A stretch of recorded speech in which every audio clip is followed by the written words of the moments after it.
And then tonight, I want to look at kind of a different angle of hope. I want to talk about what do we put our hope in when everything seems hopeless. I mean, I think in some ways it's almost easy, like when you got this promise from God and God's like, yo, bro, I got you, this is gonna happen. It's kind of easy to put your faith and your hope into that. Even if it takes a while, you've got God telling you this is gonna happen. But what do you do if it doesn't feel like that? What do you do if it feels hopeless?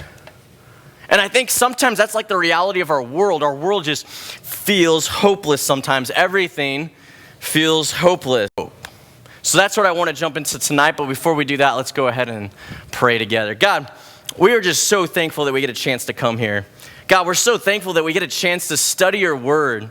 God, I think it's crazy how much you love us, that we can come here with so much junk and so much pain. God, we can come here with all this sin in our lives, everything that we've ever done wrong, and you don't judge us for it, but you love us. You accept us as we are. And God, I pray that's exactly how we can come tonight. We can walk in these doors with all of our junk, and we can just lay it at your feet. And God, we can walk out of here feeling whole, feeling refreshed, feeling like your son or your daughter. God, I pray that tonight you open up our hearts to this idea of hope. I think so often we live in a world without hope, but you offer hope. And I pray that you just open our hearts to that tonight. God, in your name, amen. So to do that, to jump into this idea, we're going to go to Lamentations. So if you guys have your Bibles, go ahead and turn to Lamentations. Kind of an obscure old. If you have it in your phone, if you have like an app, go ahead and turn there. Otherwise, it'll be on the screen. So Lamentations is a very interesting book of the Bible. It's essentially a collection of 5 poems. And I wish we had time to just really kind of dive into the whole thing, to be honest, but we don't. In fact, we're really only going to jump into the introduction of Lamentations, but it's kind of a really cool one if you ever have time to just read through it. Because Lamentations is like a really interesting book of the Bible in the sense that like there's a lot of pain and agony and like suffering that takes place, but like you never really see God in it. And by that I mean like God never comes down and gives any kind of promises. He never like reconciles anything. It's almost like it's just a lament. It's just like this kind of heartbroken letter. It's this heartbroken poem. You see in other books of the Bible the reconciliation that takes place, but it's a really interesting book to read. But this is how it starts. Lamentations 1 through 4. Jerusalem. So this whole thing's about Jerusalem, about the city of Jerusalem. Jerusalem, once so full of people, is now deserted. She who was once great amongst the nations now sits alone like a widow. Once the queen of all the earth, she is now a slave. She sobs through the night. Tears stream down her cheeks. Among all of her lovers, there is no one to comfort her. All of her friends have betrayed her and become her enemies. Judah has been led away into captivity, oppressed with cruel slavery. She lives among foreign nations and has no place of rest. Her enemies have chased her down. She has nowhere to run. The roads to Jerusalem are in mourning, for crowds no longer come to celebrate the festivals. The city gates are silent. Her priests groan, her young women are crying, how bitter is her fate. So the first thing I notice when I read something like this is they personify Jerusalem, meaning that Jerusalem becomes she. They give her a personality, right? They personify her. And what's happening to her here? Like, what is she experiencing? What is this all about? Some depression, right? Some hurt, some pain. It's talking about how she weeps in the night. Right? How bitter her fate is. Things are not what they once were, right? Maybe things aren't what they thought it would be. Maybe they had this idea of what the future would look like, and that's not what happened. And as a result, it's just hurt, it's just pain, it's not how it was supposed to be. Everything that they once put their hope into, everything that they once put their identity to is just like slaughtered. Like it's just flattened, not how it's supposed to be. The narrator is saying,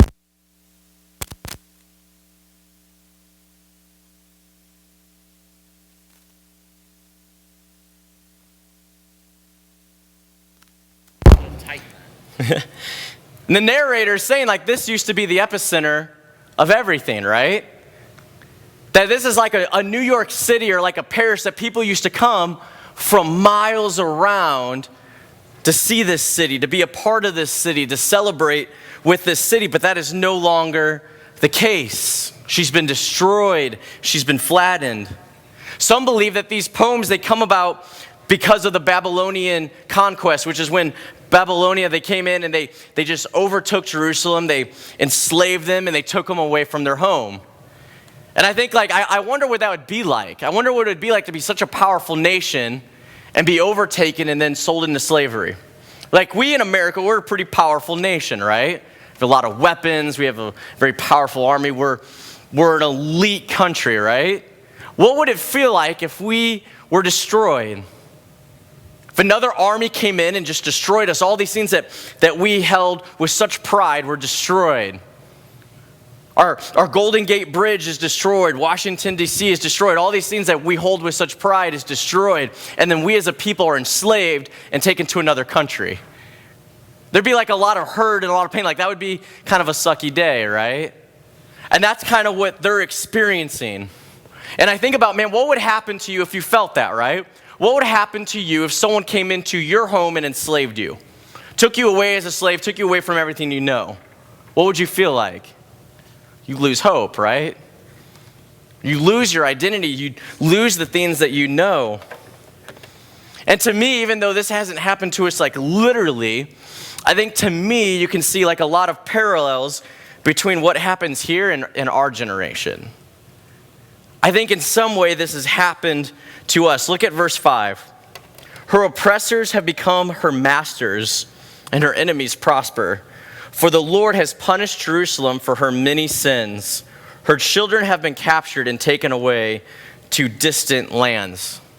In some ways, doesn't this remind you of us? Let me give you another way to look at it. Can we play that first video?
Now think about that.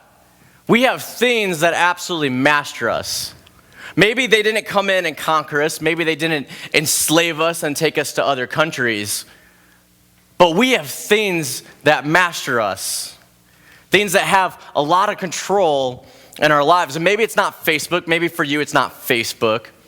Maybe it's video games. Maybe it's like, man, I love video games. I play video games all the time. I'm always on a video game system. I'm always playing with friends or playing by myself, and I spend a lot of time playing video games because I love video games. Maybe it's TV. Maybe you're constantly watching TV, show after show after show, and that's how you entertain yourself. That's how you refresh yourself, come home from a long day of school or whatever, and you're like, I'm just going to kind of veg out in the couch and watch TV. Maybe it's the internet. Maybe you're like always on the internet, and you're always reading blogs or whatever you do on the internet. You're constantly on the internet. If you go to a spot that doesn't have like a free Wi-Fi collection, you're freaking out because you don't have internet. Maybe it's like Netflix. Maybe you could sit there and watch Netflix all day. You know, you could just binge on like seasons of TV and you just watch them and watch them and watch them. Maybe it's Instagram. Maybe you're constantly on Instagram and you're seeing how many people follow you, how many people like your picture, how many pictures are on your Instagram. Maybe whatever it is, there's things in our life, or maybe it's even multiple of those. There's things in our life that take hours and days away from our life. They enslave us in many ways, whether we see it or not, whether it's the same as like someone physically taking us and enslaving us or not. We have things in our life that enslave us. They take away so much of our time. We spend our time on things that don't enhance our lives, don't enhance anyone else's life. And then we look at our world and we wonder, why is my world without hope? Why does my world look the way it is, and yet we spend our time on junk? And I don't say that to be mean or anything, things that I think about. And I wonder, like, what if we use that time for something else? What if we replaced that time with something that was like actually beneficial to like us as a whole, to our generation, to our city? What if we replaced that time with something that offered hope? What if instead of being on Netflix for 4 hours, we volunteered at a homeless shelter? What if instead of being on the internet for 3 hours, we tutored someone else in one of our classes that we understood, but maybe they were struggling in? What if instead of being on Facebook for hours, we put together a care package for like a wounded soldier overseas, read books or played games with a child in the children's hospital, shoveled snow for like the elderly in our neighborhood, volunteer community service to clean up a park? What if we actually put that into something that was like beneficial? What would that look like? See, in Hebrew, Lamentations, which is that book, literally means the book of how. It's the book of like, how did this happen? It's like the You know, it's like right before you say something that's sad or depressing, it's like the book of That's what Lamentations is. It's the book of how did we get here? How did this happen? And we look at our generation, we look at our city, and we think those things. We think, how did we get here? How does our generation look like that? And see, I would argue the big reason that we see a lack of hope in our world, our generation, is a direct correlation to how we spend our time. Think about that. How we spend our time, it affects more than just us. It affects those around us, it affects our world, it affects our generation. How do we spend our time? How do we spend our energy? We spend all of it usually on ourselves rather than on others. And I think about that. I think of the importance of that. I think about the importance of, man, where is our focus? Like, think about that as you go throughout your day, as you go to school, as you hang out with family. What is your focus? Is it you or is it others? I think more often than not, our focus is ourselves, right? There's a song that I've been hearing on the radio pretty much constantly. It just came out, so I feel like I've just heard it all the time now. It's the new Avicii song, These Nights. How many of you guys have heard that one? It's like brand new. See, I like that kind of music because I like when I snowboard, that's like the kind of music I like to listen to. And so it just popped up and now it's been playing all the time. I want you guys to kind of pay attention to the words here. Because I just kind of started listening to the words, and so you guys ever do that? You listen to a song like a bunch and then you finally start listening to the words? That's how my mind works. And I finally started listening to the words and I thought it was kind of interesting. Can we play that next video?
See, if you look at those words, that was the lyrics video. So like, if you look at those words that he's saying, it's kind of humorous to me, I think.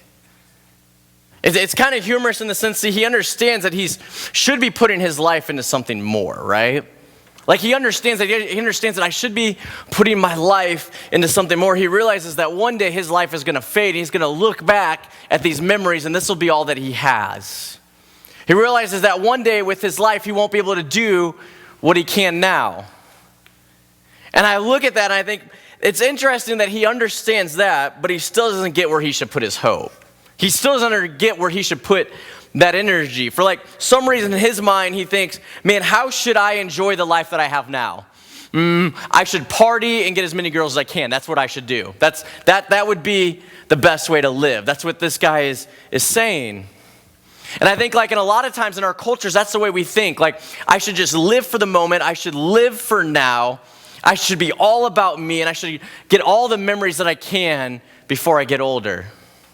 And I think a lot of us buy into this lie. Like I bought into that lie when I was younger. Like I was the party kid and that's what I did. And the reality is like that life has no hope. That life like took my hope. In fact, it almost took my life. But like for some reason we think that's what we should put it into. But the reality is like that kind of life, it crashes and burns. Like I remember like the friends that I thought, man, I was so close to. And as soon as I stopped partying, as soon as I stopped drinking, I realized like they weren't real relationships. All of a sudden I wasn't even friends with those guys anymore. And like we think it's so important now, man. We think it's so cool now. And I can tell you straight up, it'll crash and it'll burn because it's not something that's real. It's not something that's sustainable. It's not something that we can honestly put our hopes into because it'll let us down. And I always think it's interesting when people have this understanding that, man, I should be doing something more than I am now. I should be living for more than I am now, but we don't understand what that should be. And I look at songs like that, and that's like, man, that's like so many of our songs that are like popular songs. If you go to Billboard 100 or whatever, a lot of our songs are like that. How do I get something right now for me? It's always like very selfish based. So I think about that. I think, man, what should we put our hopes into? Should we put it in ourselves? Because that's what songs like that say, right? We should put our hope into ourselves. And like a lot of you guys have probably figured out by now that when you do that, what happens? It doesn't work, right? You even let yourself down. Should we put our hope in others? That's another thing that says like we should take our hope and we should put it in others. And what happens there? Like more often than not, we end up letting each other down. This last Thanksgiving, actually it was this Thanksgiving, whatever that was, 4 days ago. So me and Chelsea were gonna go visit my family. This is like our first trip as like a married couple. So like you have like all these like things that you have to work out or whatever. It's our first trip as a married couple, so we're like crazy packing. You know, like when I pack, girls, I don't know why you have to pack so much. I don't get it. Like when I pack, I throw in like a few shirts and like some t-shirts, and I even have a lot of clothes. I throw in like a few shirts, like some shoes, and like one pair of pants for like those 4 days. I'm good. I'm golden. Chelsea has to have enough clothes that mathematically she could wear 5 different outfits every day if she wanted to. So there has to be like all these different shirts, all these different pants, different boots. It's like extensive, right? And so like half of her bag is like in my bag, and then she has like this huge bag by herself. And we're getting ready, we're loading everything up, we're like packing last minute, and it's really hectic. We're like, man, we gotta get to my parents. And so we're packing everything up, and I'm starting to take stuff down. And like, I don't like to take like everything at once and like chug it down. I like to take like a couple trips. I don't like messing with that. I wanna take like a couple trips, go back up there, make sure we got everything. We're good to go. So Chelsea's like, hey, grab my bag. I'm like, I'll be back for it, don't worry about it. So like I get all this stuff, when we go back up and we're looking at everything, we're making sure, you know, water's not running, lights aren't on, you know, stuff that we'd have to pay for if we came back. And everything's good, everything's going, we're like, sweet. So we get in the car, drive up to my parents. My parents live 2.5 hours away, but the weather was so bad that it took us like 5 hours to get there. You guys remember that snowstorm Wednesday night that was really nasty? We drove into that. And it was horrible. Like the whole time, my windshield wipers just going as fast as I can. Like my windows are fogged up. Like we're literally watching like cars go off the road. It was brutal. Like I thought about like maybe we should pull over, and I was like, nah, we're just gonna do it. It took us like 5 hours to get there. So by the time we get there, I'm like, I'm ready to get out of this stinking car. I hate everything about this car. I hate everything about the snow. I'm just ready to like get in my parents' house. So I'm like, let's just get everything and we'll get in there. And we pop open the back trunk and there's my suitcase and that's it. And Chelsea looks at me and she's like, where's my suitcase? And I'm like, I'm gonna guess back home. That's gonna be my guess. I'm gonna guess back home. And she's like furious with me, right? Like she's so angry because she realizes now the only outfits that she has is like the few things that she puts in my bag because everything else is sitting in the living room back home. And I think, why does something like that happen? It's because she put her hope in me. Bad mistake.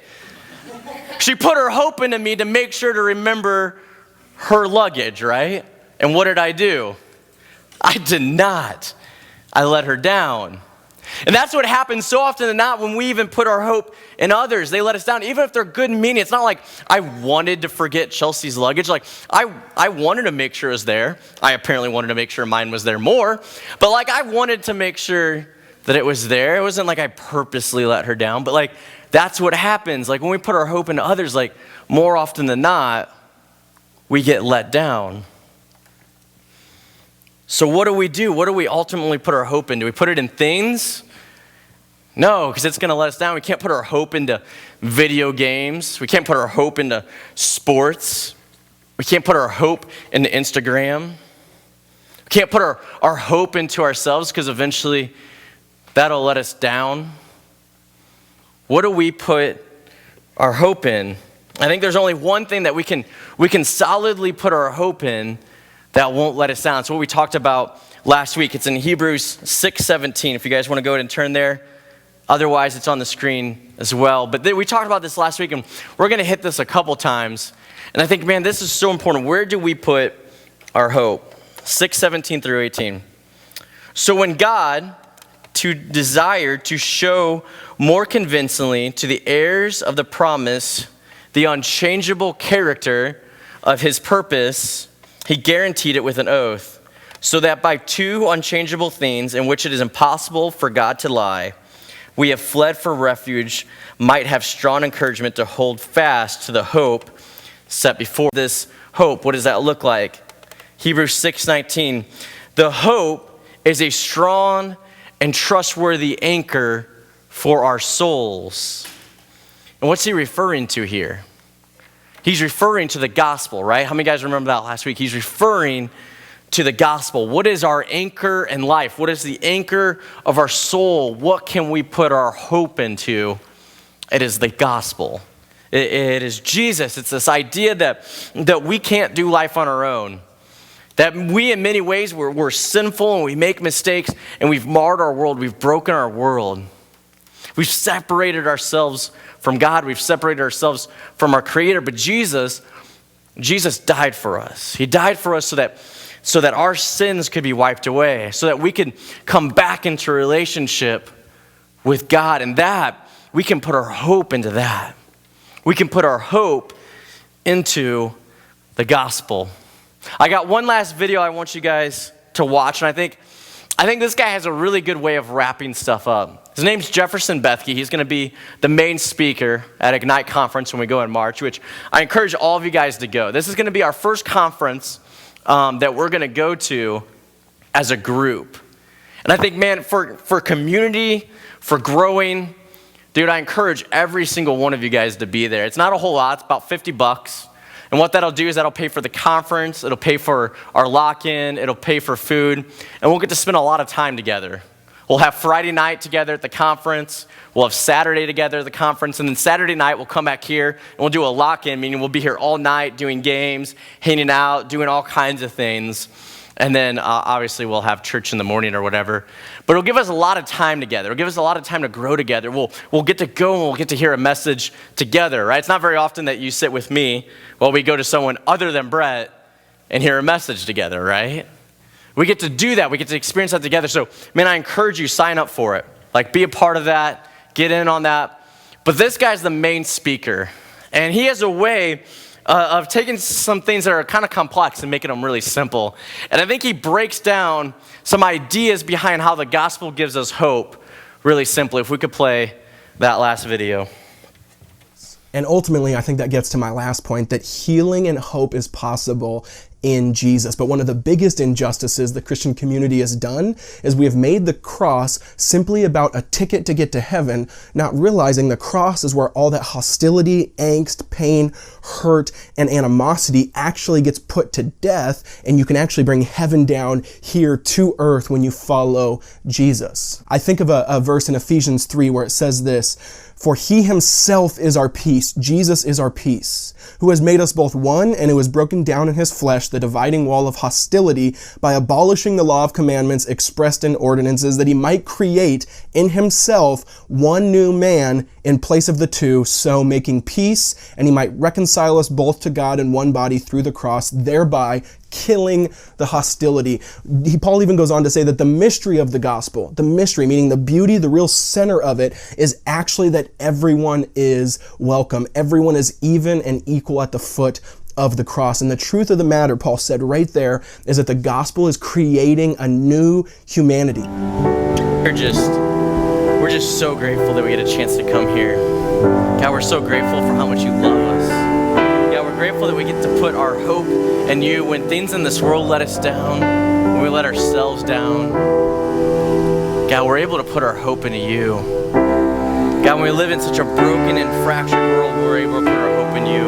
And God, just like Jefferson pointed out, God, I pray that we realize that what God wants is a new humanity for us.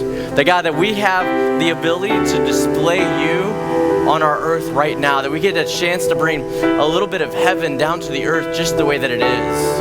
God, I pray that that's what we can be. We can be those students, God, we can be those images when we go into our schools, that we can be images and reflections of you. God, let us be those people. God, let that be our heart. In your name, amen. All right. One last song to kick this off, guys. But don't forget, talk to your parents this week about the Ignite Conference. You can tell them the website. It's just Ignite Conference in Des Moines. Look it up. Tell them it's $50. We're going to have sign-up sheets next week. And I'm telling you guys this now. I'm trying to push it now because for one, we want to know numbers, and two, I want to have you guys save a little bit of money. But make sure you talk to your parents. It's going to be sweet. It's going to be awesome. Talk to them this week. All right? So, next week, invite someone. Get excited. It's the last week of Anchor before we kick off with the Deck the Dive Christmas party. All right? Which is another good time to invite people. We're going to have all kinds of games, all kinds of prizes. We're going to do all kinds of competitions. It'll look totally different in here. It's going to be sweet.